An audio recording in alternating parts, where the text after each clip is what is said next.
watching Veracity Hill. Here is your host, Dr. J.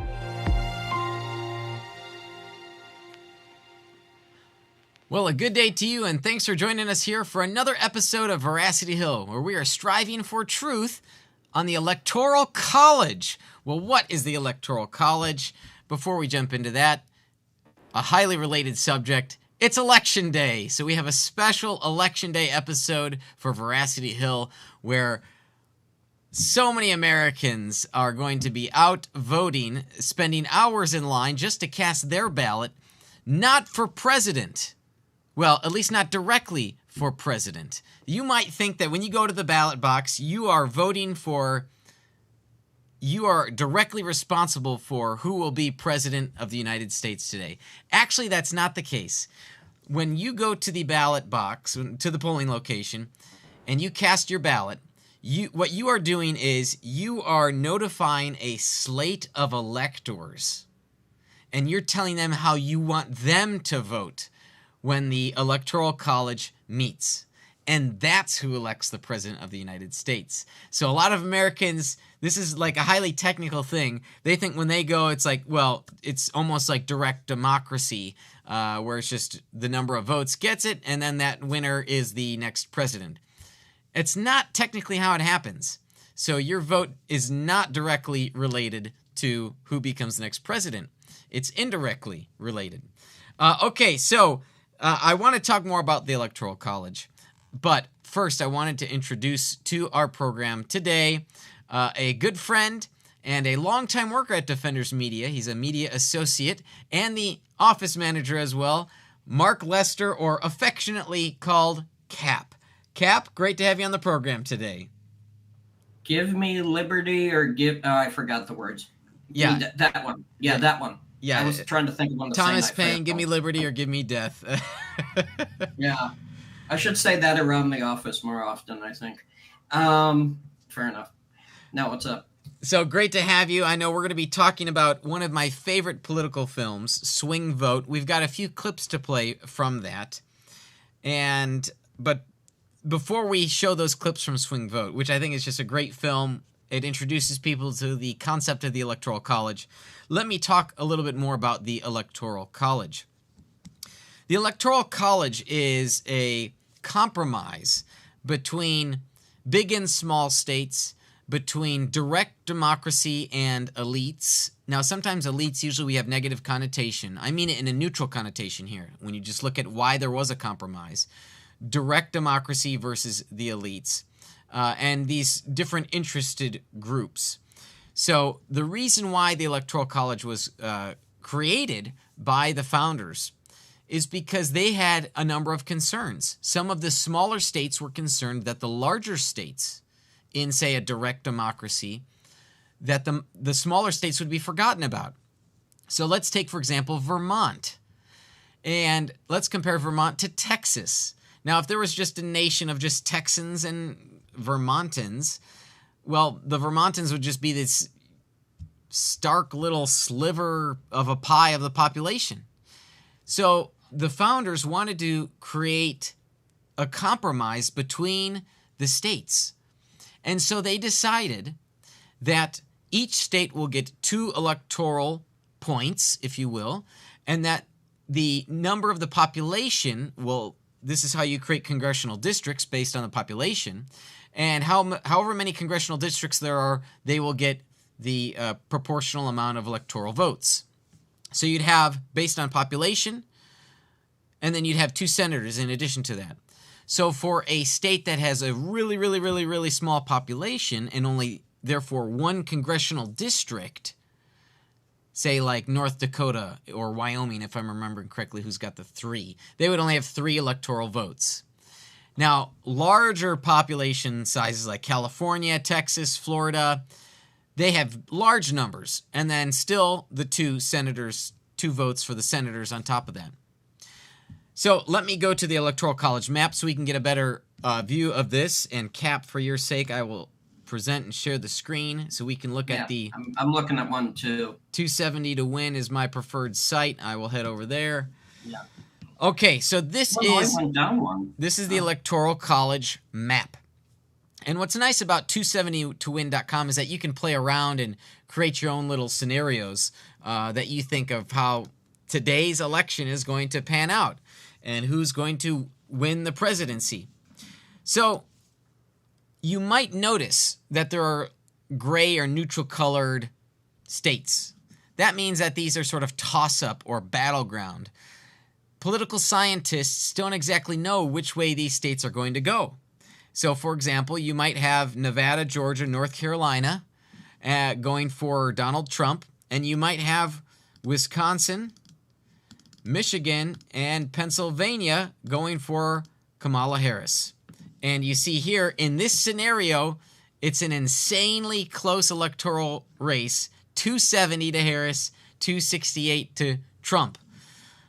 Now, what's even more fascinating about this, you'll see that Nebraska and Maine have these little divisions because they have a hybrid model.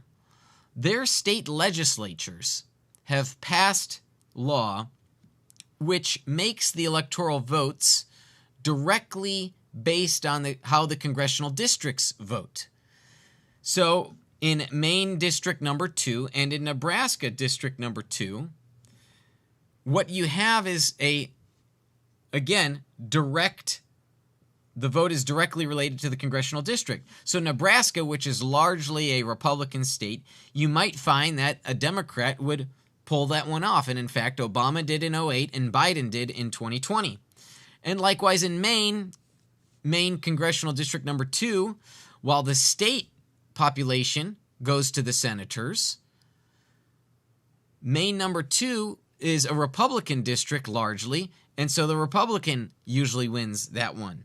So it's an interesting hybrid model. I think it's called the Congressional District Model of electoral votes. Those are the only 2 states.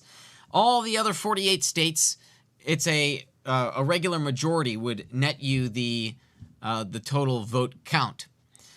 All right, so I'm having enough of these ads that are showing up on the right side there. So let's hop back over to Cap. And Cap, what are your initial impressions on, before we jump into swing vote, do you want to talk about what you think is going to happen tonight, or do you want to go into swing vote first?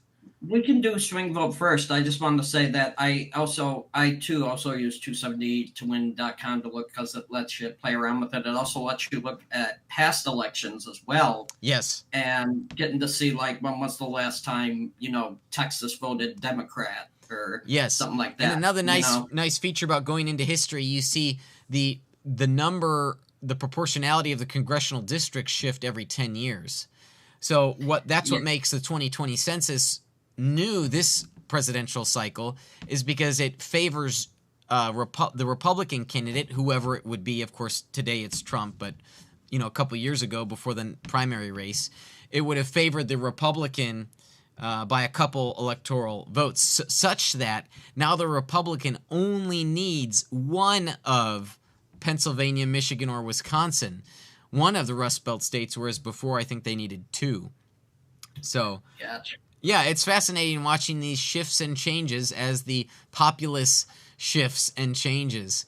The Electoral College has a built-in framework for following those changes in the American population. So I really think that the Electoral College, the American system of self-governance, is just beautifully designed. And so I'm a strong advocate for the Electoral College. I think I'm open to discussing and thinking more about what Nebraska and Maine do and other states, whether they should apply that in other states.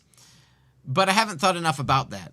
I still think it's a beautiful system and we should not get into direct democracy. We'll talk more about that later on in our program today. But okay, so let's jump into it and talk about Swing Vote. So Swing Vote is this film starring Kevin Costner, one of my favorite political films. When I say that, you need to recognize the genre that it is. It's sort of like a comedy, very lighthearted drama. There are some other political films which are highly suspenseful, well done. A lot of people like Independence Day. That's just a different type of film. So this is one of my favorite films for the genre or even subgenre that it's in. And essentially, let me give you the premise so you get the gist before we watch some clips. The premise is essentially this, that the presidential race, this is all fiction, of course, the presidential race is so close that it comes down to a single state, the state of New Mexico.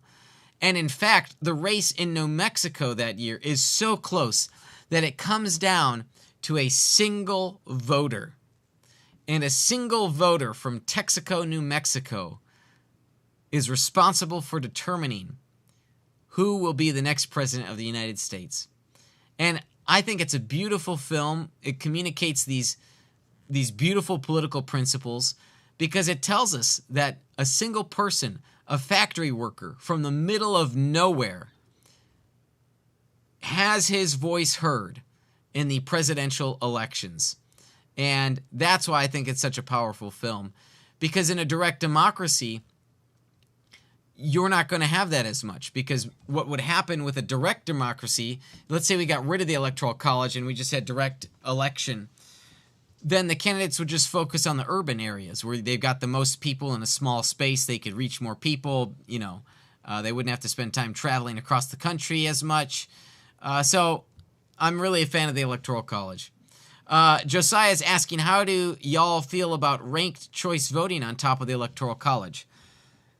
Josiah, great question. So ranked, to explain it to others who might not be familiar with the concept, ranked choice voting is where you would rank the number of the candidates. Now, I really like this in primaries. And you would then basically ascribe a point value to each person, whether you do it with high point for the top one or low point, and the low point is the winner. You could run it either ways. But essentially, it says that, let's say two people have different top candidates, but they both agree on who they think the second person should be. It's possible that in that scenario that the second person, if they get the most second place votes and the top choices are all divided, that the second place would be the nominee or the winner of the race if it were a general election. So I actually like the idea of ranked choice voting for primaries. I think because so often people can be divided on who they want to be their candidate for the nomination of the party, whether that's Republican or Democrat. We're not going to get into partisan politics on Veracity Hill. Never do, never have. We've always talked about political issues, so I will do my best to explain this, very even-keeled, neutral. In a primary race, we so often have our own top choice, but sometimes there's this agreement, who's the second best choice? And I think it would really be interesting because it might also prevent extreme candidates from winning their nomination. Now, take whatever conclusion from that you may, whether the current two people are extremes or not. Now, with Harris, we had this interesting hiccup in the whole process because Biden stepped down. That was sort of an anomaly and rarely happens, but it did happen, and there is a structure in place for when that happens. So that's, again, the beauty of the system. When you look at nomination parties and the systems for how they elect their nominees. Okay, so let's get back to swing vote. Great question, Josiah, for primaries, although I'm not persuaded yet on general election. So I want to share some clips from Swing Vote, and it's available to anyone with Amazon Prime Video. Anybody can watch it. And Cap, we're going to be losing you here while we go through these clips. You should be able to see them, though, but go ahead and pipe up if for some reason you're not able to see. Sound good? I'll let you know. All right. So let's swing over, get it to Swing Vote. Cap, can you see the screen? I see. Yeah, I see it. Superb. So this first clip, you're going to see Ernest Johnson's daughter, and I'm even forgetting her name. She's sort of Molly, I think. Lily, is that right? It's Molly. Molly. It's Molly. That's right, Molly. Thank you. Thanks. I just watched it this weekend. I already forgot her name. But Ernest Johnson, or Bud, as his friends call him. Bud is the main character, and Molly is the female protagonist. So she and her dad have a rough life. They live in a trailer. He does not make a lot of money, so they're struggling financially. He drinks a lot, gets drunk. It's really so. Yeah, the film, I think it's PG-13, so this film's definitely not for young kids. For teenagers, there's foul language involved, and just more adult issues at play here. So we're gonna watch the setup here of what happens in Texaco, New Mexico. Bud is supposed to pick up Molly so he can vote. She walked to the bingo hall from school, but he didn't make it. Because he was playing pool and was drinking and passed out in the front seat of his car. So let's go ahead and watch. Put the ballot in, and the vote did not count. And so what happens, let's see if I can find the next timestamp here that I've got. That evening then, news begins to break about how close it is, a single county, and then as it comes out, a single voter. So here, let's play for you the next one, 2536 on my notes. Let's find it here. Oh, this is the Secretary of State and I forget, the Attorney General. And they're basically saying, confirming with Bud that his vote, wink, wink, since Molly did it, didn't count, and that he's given the option to recast his vote within 10 days. So he signs an oath, he swears an oath, and it's all set in writing. Molly hadn't told him what she'd done yet either, so she originally thinks like, oh, they're from Child Protective Services. That's right. Like I know, it's this funny bit. Yeah, where he wakes up and he's got to get his clothes on, and she puts on a cross, and he's got a Bible, and it's just a hoot. Okay, so then it hasn't been yet announced, but essentially here there's that sworn oath. You can see it there. Going to the next timestamp, right here, I believe. What happened, and it comes down to a single voter in Texaco, New Mexico, and this is really just a great setup. Everything that I know of, I'll stop screen sharing for now. Everything that I know of that they said in those newscasts, Mark, was accurate regarding the history. A lot of people don't realize this, but more than 2 people can win Electoral College votes. And so it's required to get 270. There have been some times in American history, especially in the early days, when candidates failed to... Now, the number of electoral votes in the early days wasn't a total of 538 because the population was smaller. Eventually, Congress ceased adding congressional districts because they're like, we literally can't fit more seats in a room. And so then what happened is basically that a representative would go on to represent a greater number of people. So that was the change that they made. But it always required a majority. And you see sometimes when a candidate did not get a majority, what happens then? Well, then it goes to the House of Representatives, and they elect. So, again, we have sort of these fail-safes built into the system. So the first fail-safe, if you will, is the slate of electors. That the electors are the ones that meet and cast their ballots for who will become the next president. So, Mark, I know you've been interested in politics for, quite some time. In fact, I think you bring it up the most in the office at Defenders. So I didn't know if we wanted to bring this up or not, but our technical guy Gabe loves to. There's a running joke going around the office that he will note take and journal every single time I bring up politics to the smallest degree possible. And Gabe's chuckling right now in my ear. So, yeah. But, yeah, there's definitely been... Okay, so let me ask you, how familiar were you with the concept of the electors meeting? Give or take some. I rewatched this movie for a second time, and I have not told you my thoughts on this, and so now we're going to do it. Okay. I'm not a huge fan of this movie. No, seriously, I do my ratings out of 5 stars. This, for me, is like a 2 out of 5. Right. I understand, Mark. You are comparing it to magnificent films. And Well, not just that. Well, here's first thing I gotta say, because in case my mom is watching or she decides to watch, I can't say anything bad about Kevin Costner. Because she's a big fan of Kevin Costner. So am I. Kevin Costner's great. Yeah. And the kid, Madeline Carroll's her name. She is obviously the one who steals the whole movie. She's the smartest person in the movie. Yeah. But my issue with it is it definitely comes with this very Capra-esque tone, like Francis Capra and all that.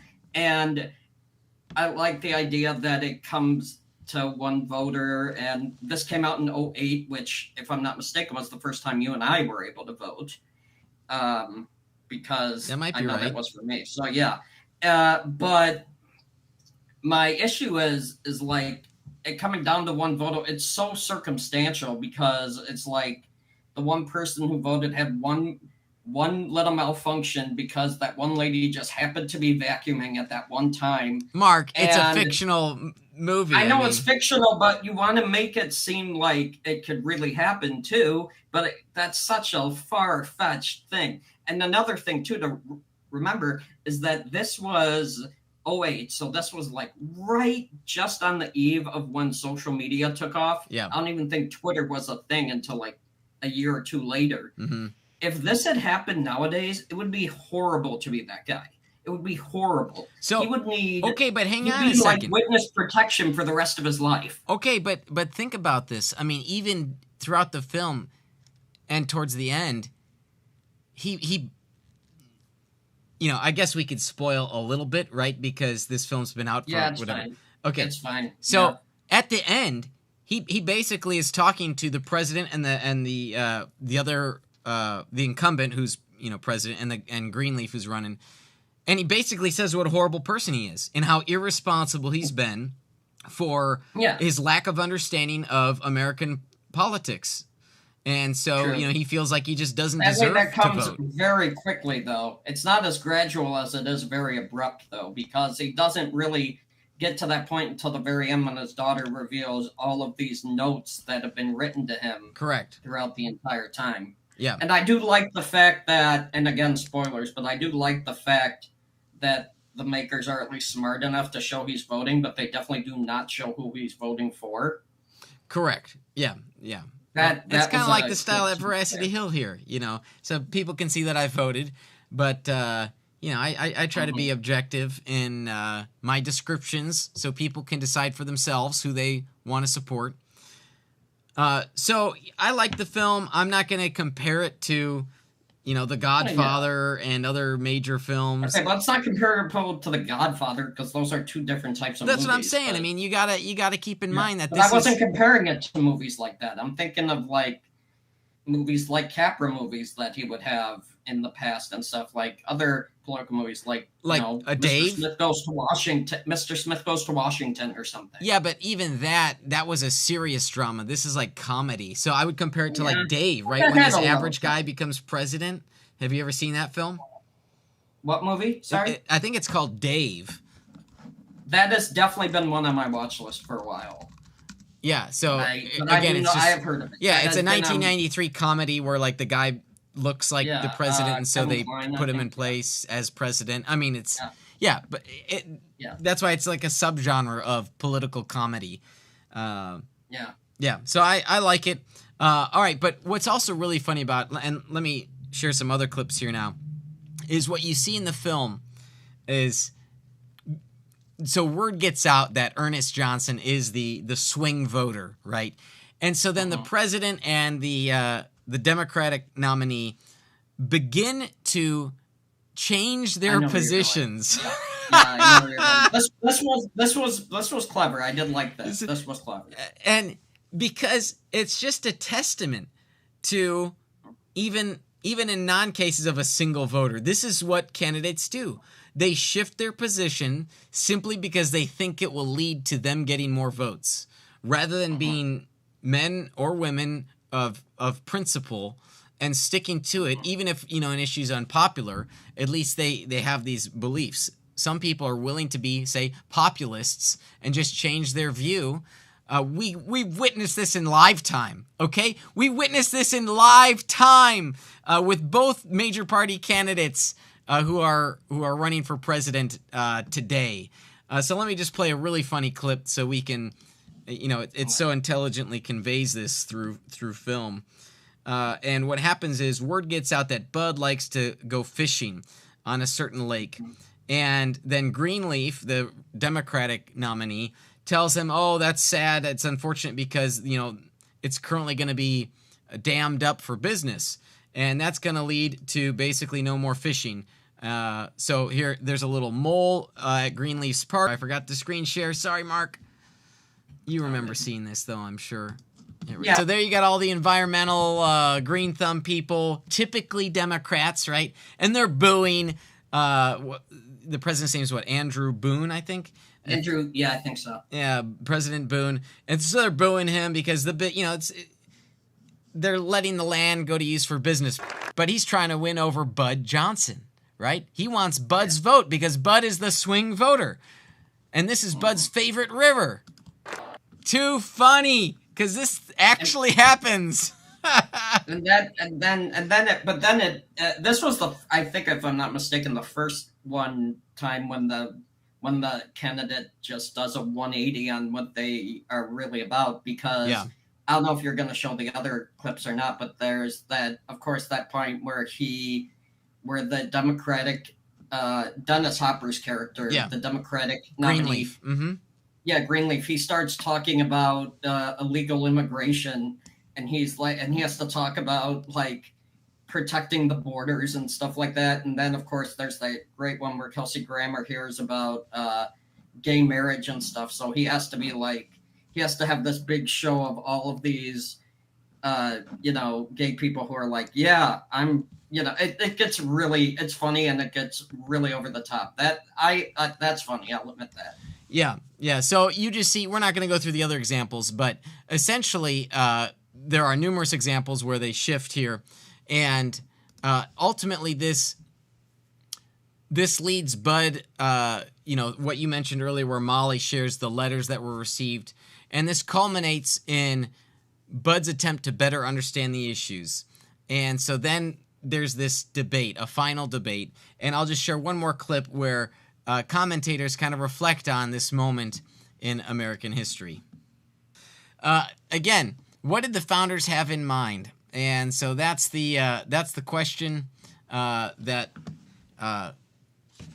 we need to ask ourselves when we think about the Electoral College and why it exists.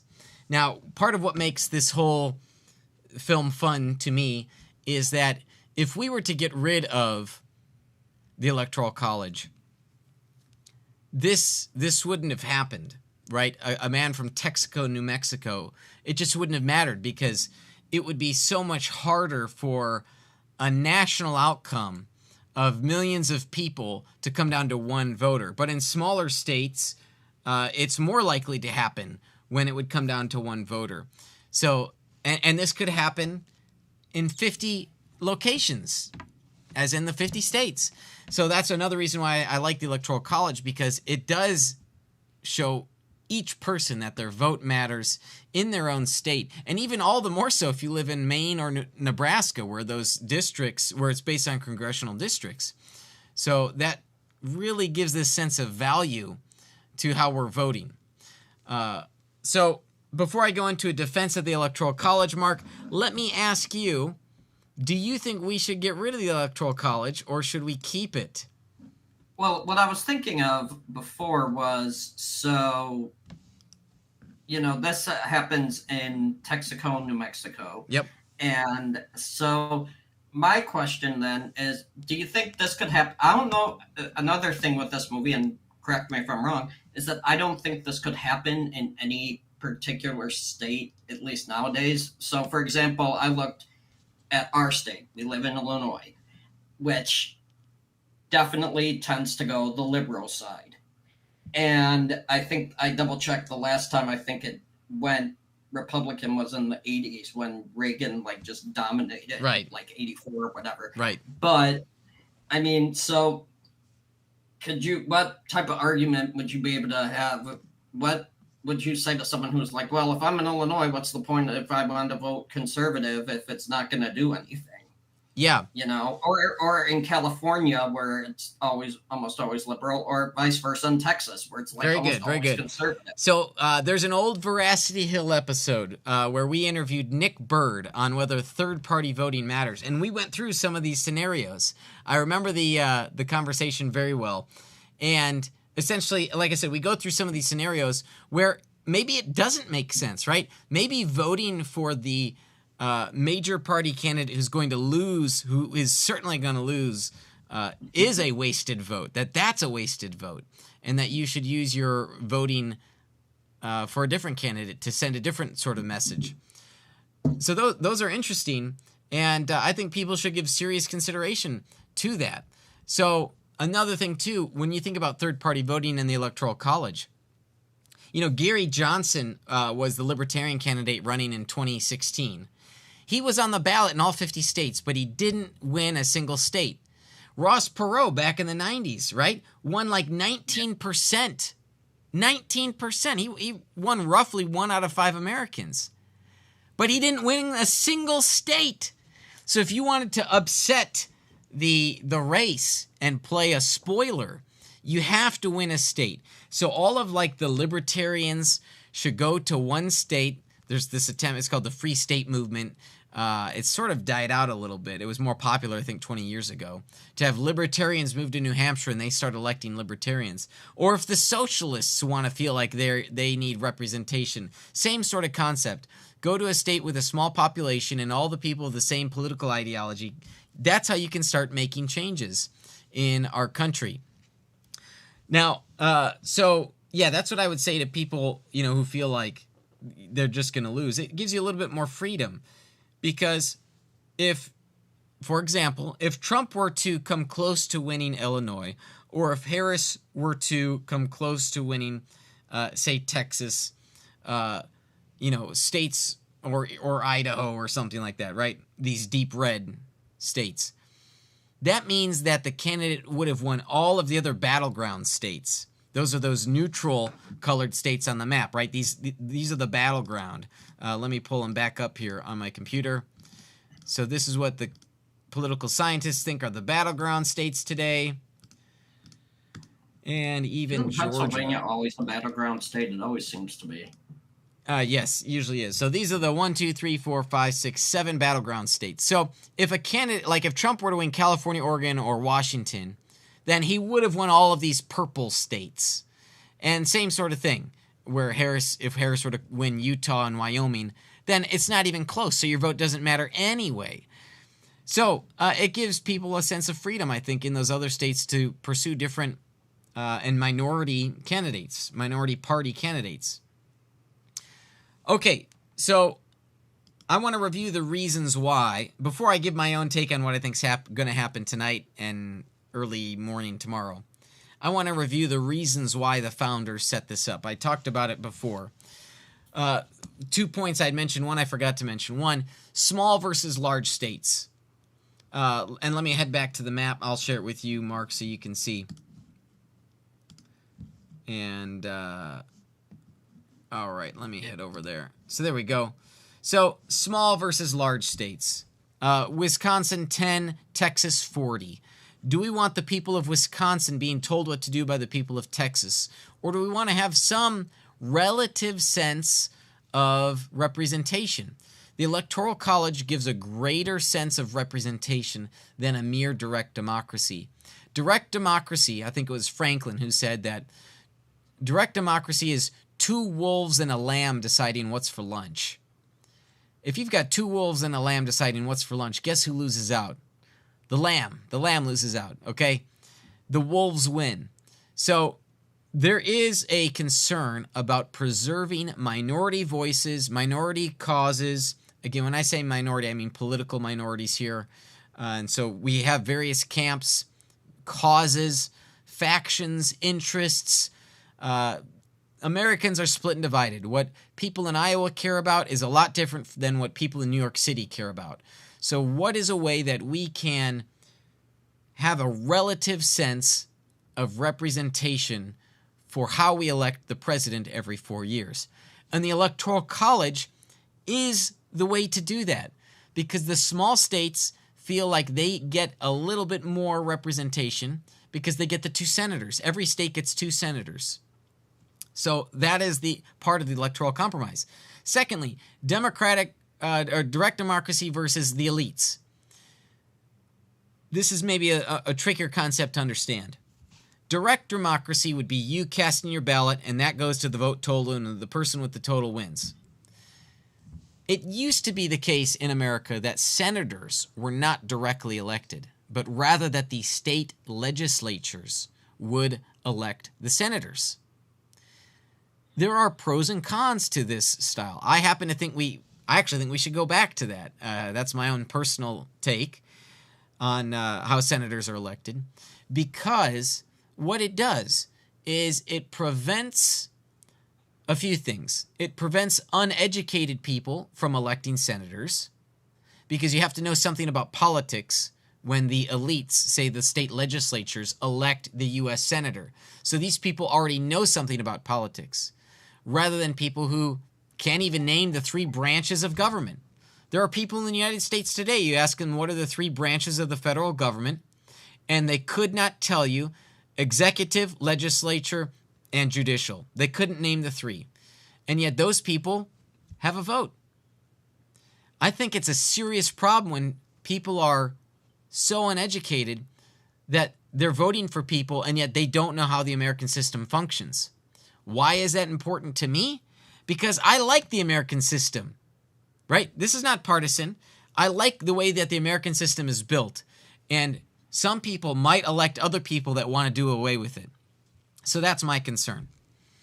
So there is this sense, and still with the Electoral College, there is the elite, the electors. Now, if you wanted to become an elector, you can. Anybody can become an elector. It's a whole little nomination race process that begins during the primaries. So you can get involved and become an elector, but they would be the elite in this case because they are the ones that are actually going to elect who will become president. Now, there's rarely, but it does happen when you have what's called a faithless elector, someone who goes against the will of the people and casts their ballot differently. So that's what's going to be really interesting if tonight ends up being extremely close, say 270 to 268. You might get a faithless elector, and thus what would happen, I kid you not, what would happen is that it would be 269 to 269, and then it goes to the House of Representatives. So that could be really fascinating as a poli-sci major and to political scientists out there. That would be just fascinating to observe. So there's, again, that relationship between direct democracy and an elite class of people. So it also wards off extreme candidates, where the elector can say, no, that person's extreme. I'm not going to cast my ballot for that person. It's a safeguard from extreme populism or say, dictatorship from entering into the arena. These are safeguards that are built in. Lastly, state versus federal power. Suppose that Congress were to elect president right at the start. Then our votes don't matter. Say the Senate and the House of Reps get together and voted. Then our votes don't matter. This way, with the Electoral College, our votes do matter at the state level to communicate to the slate of electors who to vote for. So we do have input into who becomes president. It is a compromise. It is the middle ground. Direct democracy on the one side and, say, the elites on the other. It could be at the federal level that they elect who's going to be president. And we have no say at all. So the Electoral College is a compromise, and it's a healthy compromise, where a direct democracy, which is what's the popular position today, I think just there's concerns over mob rule. We don't want the people of California telling what North Dakotans can and cannot do. Imagine a global government based merely on population sizes.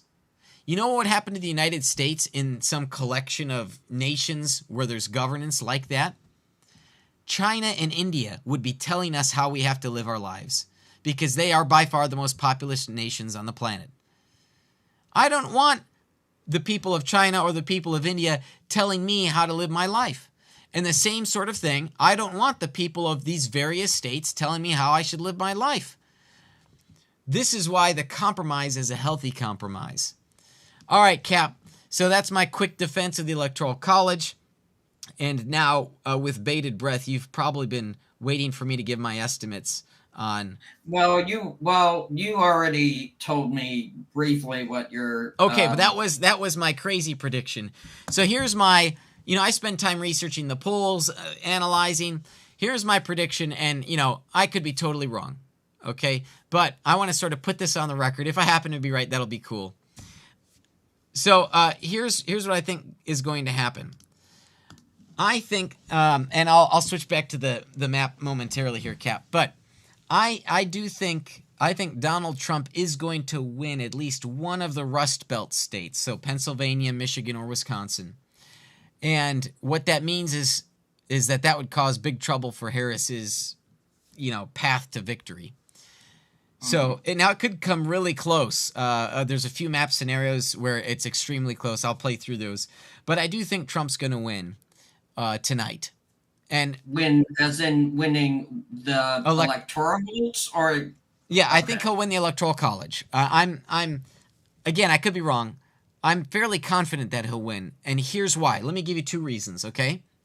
The first, when you look at polling data from 2016 and 2020, in both times, the polling underrepresented the actual votes. One way of saying this is that Trump overperformed at the ballot box. So people maybe were shy in the polls beforehand. They weren't willing to admit that they were going to vote for Trump. And if you look at those margins, those differences, some pollsters had Hillary Clinton just running away with this in a landslide in 2016. She was up by 8 points, 10 points in these various states that Trump ended up winning. Now, fast forward 4 years to 2020, these pollsters had Biden winning by 8 points, 6 points, 7 points. Biden won those states, but by 0.5%, 0.2%. Extremely close race, right? So you see this in 2 cycles now. This time this year, the pollsters show it's extremely close. Even Trump might be winning Michigan or Pennsylvania.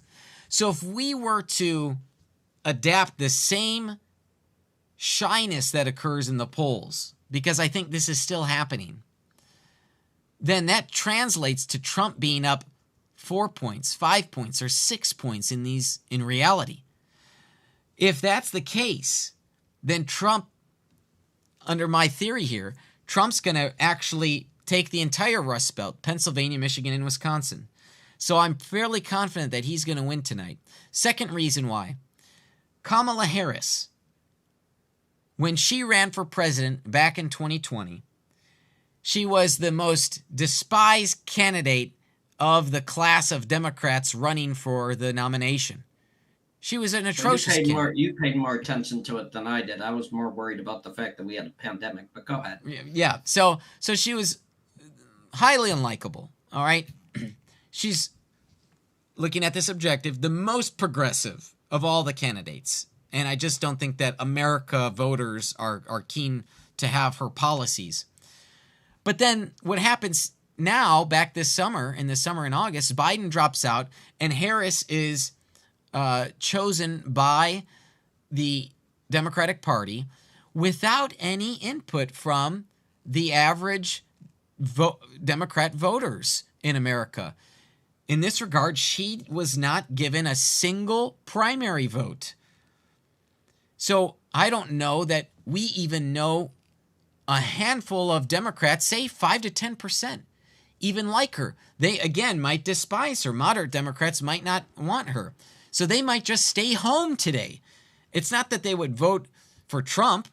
It's just that they don't like her enough to cast their ballot for her. And 5 to 10% of Democrats staying home is going to be a recipe for disaster for the Democrats' path to victory tonight. Are you saying then that you think that Trump is also going to win the popular vote? Okay, very good. So because this is where we definitely, I don't want to say I don't know who's going to win the electoral votes, but I in no way think that he's winning the popular. So this is going to be my less confident prediction. If a handful of Democratic voters are going to stay home because Harris is an unlikable candidate on her own side, okay, I'm not talking about independent voters. I mean on her own side. For example, where does she stand on Palestine and Israel? She said some things that seem pro-Israel, but there's a lot of pro-Palestinian voters in the Democratic Party. So these sorts of things might just lead to some Democrats staying home. Given that, and given the what I think are sort of very progressive views that Harris has, I think that independents are going to go toward Trump. I think a lot of Republicans, especially men, are going to come out and vote today. Just looking at the demographics and the trends of how people vote, as a political scientist, I'm not trying to convey meaning one way or the other. I'm just giving my observations here. And this is the observation of many political scientists.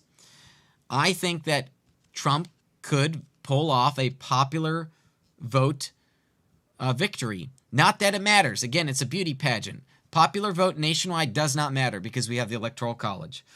So, again, I think he'll win the Electoral College, and I think he'll win the popular vote. I'm less confident of that. And I could be entirely wrong on both counts. Harris could mop the floor both with the popular vote and the Electoral College. We live in interesting times. I very well could be wrong. If I had to put a guess on it, let me go back to the map here, Cap, so we can show others what I think is going to happen. Based on my analysis, okay, I think Trump's going to pull off Georgia. I think he'll pull off North Carolina, although I could be wrong on that one. Maybe Harris might surprise us. Arizona, I don't really know how that's going to play because there are a lot of California voters headed there. Let's keep it in the toss-up. Well, let me go through a couple different.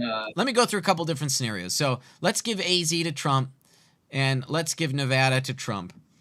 Let's give PA to Harris. Now, I actually think it's going to go to Trump, but let's first do this one. You might see me clicking multiple times. I want to go to the light colors, which indicate a smaller margin. Now, if you look here, if you look here, you look at the top. Trump's already at 268 if he doesn't win PA and if he does not win Michigan. Okay? But if he wins Wisconsin, then he wins. He's at 278. He wins the Electoral College. He wouldn't even need Nevada in this case. 272. Right?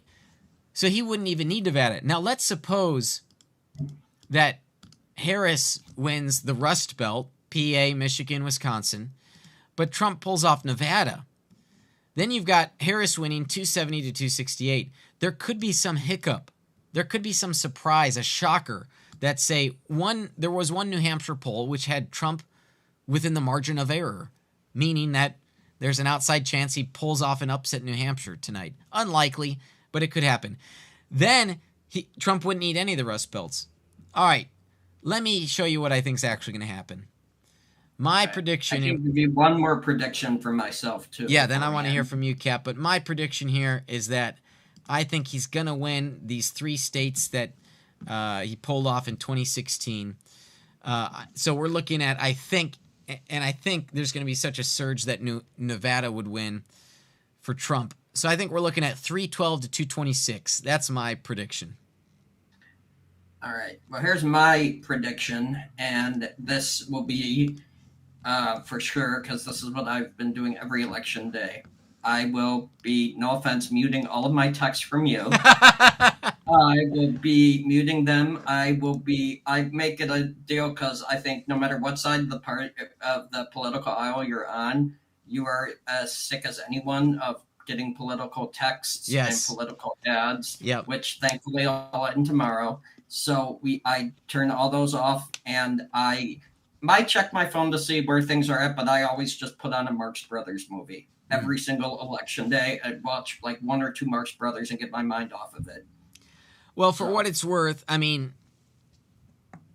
these are interesting times, and as a poli-sci major, I'm simply interested in these issues, even if, and I'm not saying I do or do not, even if I had a candidate that I preferred one over the other.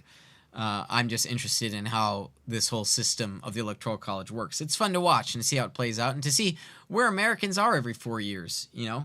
what their values are and how those values are encompassed by a single person. So it is quite fascinating. But I'm glad that, if we are so concerned that who's ever elected president is going to destroy our nation, maybe that's a sign that we've given too much power to the presidency. Because over the decades and the centuries, the executive branch has accumulated more and more power. And I think we should maybe consider decreasing that amount of power and instead placing back that emphasis on the legislature where it once was. So, yeah, that's Well, there's another thing it could also be besides giving the president too much power. It might also just show that we as Americans, and I'm as guilty as this as anyone, are spending way too much time on social media. True. Mark, tell me, who do you think is going to win tonight? Do you have any predictions? And